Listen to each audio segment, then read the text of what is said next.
قل بفضل الله وبرحمته فبذلك فليفرحوا هو خير مما يجمعون. میدان محشر میں کھڑا کیا جا رہا ہے. یا ایھا الذین آمنوا اتقوا اللہ ولتنظر نفس ما قدمت لغد واتقوا اللہ. نوٹ کیجئے اس ایک آیت میں 2 دفعہ اللہ کا تقوی اور ایمان والوں کو مخاطب کیا جا رہا ہے، کیونکہ تقوی نہ ہو تو پھر نماز، روزہ، قرآن بھی فائدے نہیں دیتے. اے ایمان والو، اللہ سے ڈرتے رہو اور ہر شخص دیکھ بھال لے کہ کل کے لیے اس نے کیا ذخیرہ بھیجا، اور ہر وقت اللہ سے ڈرتے رہو. اللہ تمہارے سب اعمال سے باخبر ہے. اللہ اکبر.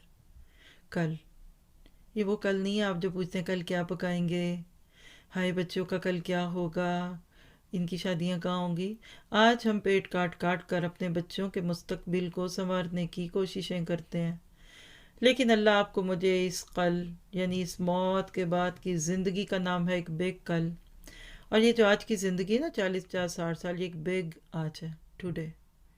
آج کے مسئلوں میں کھپ کے کل جو ختم نہیں ہونے والا اس کو ضائع نہ کرو. آج کے لیے اتنے مصروف ہیں کہ کل آخرت کا خطرہ فکر ملتا ہی نہیں. اللہ تعالیٰ کہہ رہے ہیں تمہاری ساری انجوائمنٹ جہاں دھری کی دھری رہ جائے گی، جس کل کے بعد کوئی نیا سورج نہیں نکلے گا.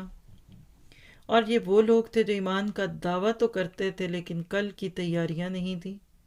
نہ نماز تھی نہ روزہ تھا، کلمہ تو پڑھتے تھے، اس کے تقاضے پورے نہیں. لا الہ الا اللہ کہتے تھے لیکن اور بڑے الہ بھی تھے. نمازیں بھی پڑھتے تھے لیکن گناہ نہیں ہٹا.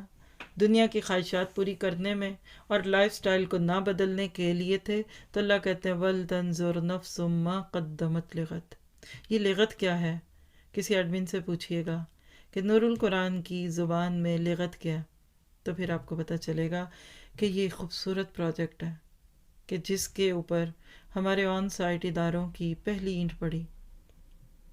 کبھی اگر موقع ہوا تو آپ سے شیئر کریں گے انشاءاللہ.